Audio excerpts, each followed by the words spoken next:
Shalom, selamat malam. Perkenalkan, nama saya John Pakpahan. Hari ini hari Selasa, tanggal 28 Januari 2020. Pada malam ini saya akan bicara dengan tema Muhammad SAW menyuruh menyusui pembantu. Contoh pornografi dalam Islam. Saya ulangi sekali lagi. Pada saat ini saya akan bicara dengan tema Muhammad SAW menyuruh menyusui pembantu. Contoh pornografi dalam Islam. Mari kita mulai. Muhammad SAW menyuruh menyusui pembantu. Kita lihat hadis Muslim nomor 18.222. Hadis Muslim nomor 18.22 garis miring 2636 telah menceritakan kepada kami Amru an-Nakib dan Ibnu Abi Umar. Keduanya berkata, telah menceritakan kepada kami Sufyan bin Uwainah dari Abdurrahman bin Qasim dari ayahnya, dari Aisyah. Dia berkata, Sahlah binti Suhail datang menemui Nabi Shallallahu Alaihi Wasallam. Dia berkata, wahai Rasulullah, sesungguhnya saya melihat di wajah Abu Hudjaifah ada sesuatu karena keluar masuknya Salim ke rumah, padahal dia adalah pelayannya. Maka Nabi Shallallahu Alaihi Wasallam bersabda, susuilah dia. Saya ulangi sekali lagi. Maka Nabi Shallallahu Alaihi Wasallam bersabda, susuilah dia. Dia Sahla berkata, bagaimana mungkin aku menyusuinya, padahal dia telah dewasa. Maka Rasulullah Shallallahu Alaihi Wasallam tersenyum sambil bersabda, sungguh saya telah mengetahuinya kalau dia telah dewasa.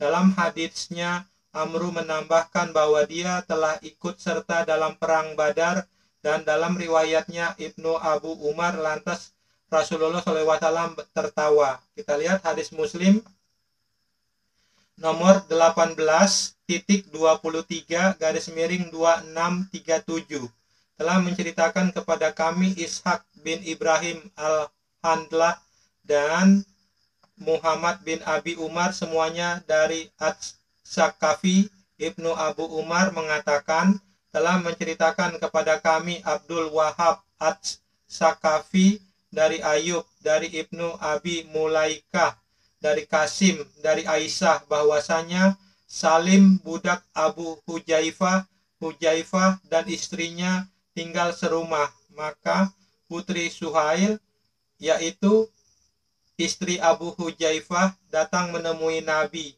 Shallallahu Alaihi Wasallam.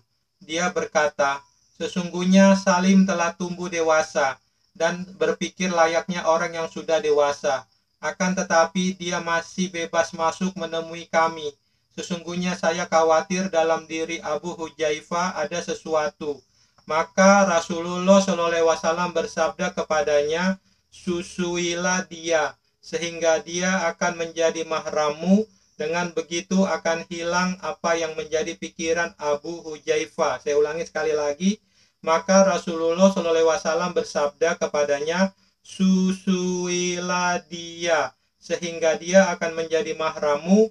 Dengan begitu akan hilang apa yang menjadi pikiran Abu Hujaifah.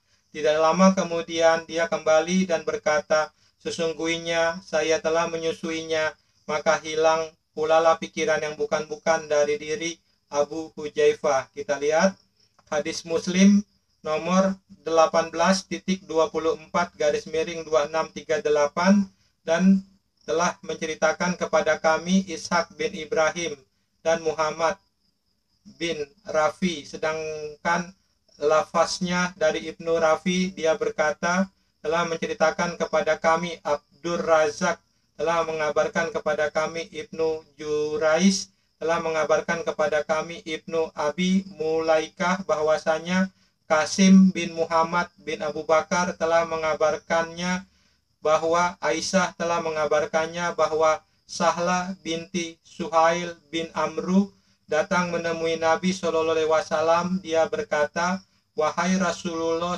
sesungguhnya Salim, yaitu Salim budak Abu Hujaifah, tinggal bersama di rumah kami. Sesungguhnya dia telah tumbuh dewasa, sebagaimana layaknya orang laki-laki dan berpikiran sebagaimana pikiran orang dewasa. Beliau bersabda, susuilah dia maka dia akan menjadi mahrammu. Saya ulangi sekali lagi, beliau bersabda, susuilah dia maka dia akan menjadi mahrammu. Perawi berkata, kemudian saya tinggal selama setahun atau kurang dari setahun, saya tidak lagi meriwayatkan hadis. Kemudian saya bertemu dengan Kasim dan berkata, sungguh kamu telah menceritakan kepadaku suatu hadis yang tidak lagi saya ceritakan setelahnya. Dia bertanya, hadis apakah itu? Lantas saya kabaran kepadanya. Dia berkata, telah menceritakan kepadaku bahwa Aisyah lah yang mengabarkannya kepadaku. Kita lihat hadis Muslim nomor 18.25/2639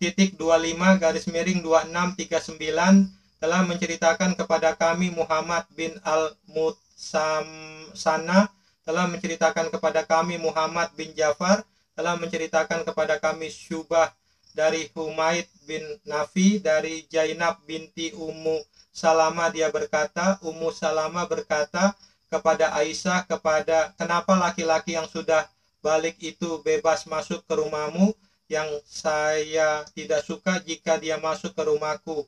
Humaid berkata, maka Aisyah menjawab, kenapa kamu tidak mengambil teladan dari diri Rasulullah SAW? Dia melanjutkan, sesungguhnya istri Abu Hujaifah berkata, wahai Rasulullah, sesungguhnya Salim sering masuk ke rumahku padahal dia telah balik layaknya seorang laki-laki. Maka khawatir jika pada diri Abu Hujaifah ada sesuatu. Maka Rasulullah SAW bersabda, susuilah supaya dia boleh menemuimu.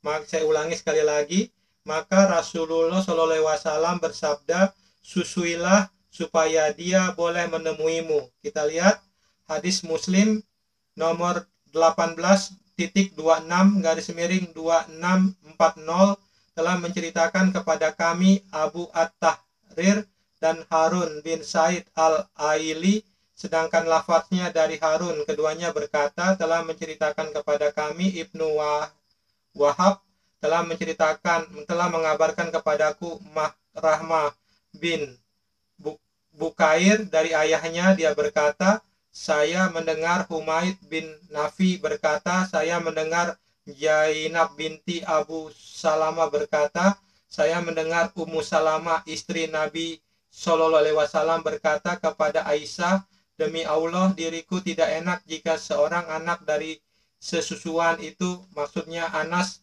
masih saja melihatku bebas keluar masuk rumahnya. Maka Aisyah berkata, memangnya kenapa? Suatu ketika Sahla binti Suhail pernah menemui Rasulullah SAW seraya berkata, wahai Rasulullah, sesungguhnya saya melihat di muka Abu Hujaifah ada sesuatu, karena Salim sering keluar masuk ke rumah. Aisyah melanjutkan, maka Rasulullah SAW bersabda, susuilah dia. Saya ulangi sekali lagi, maka Rasulullah SAW bersabda, susuilah dia. Sahla bertanya, sesungguhnya dia telah tumbuh jenggotnya. Beliau bersabda, susuilah dia, maka akan hilang sesuatu di wajah Abu Hujaifah. Maka Sahla berkata, demi Allah setelah itu saya tidak lagi melihat di wajah Abu Hujaifah ada sesuatu. Muhammad SAW menyuruh menyusui pembantu. Seorang istri disuruh menyusui pembantu. Nabi macam apa perintah seperti ini? Seorang istri menyusui pembantunya sendiri. Ini adalah contoh pornografi dalam Islam. Terima kasih. Shalom. Tuhan Yesus Kristus memberkati.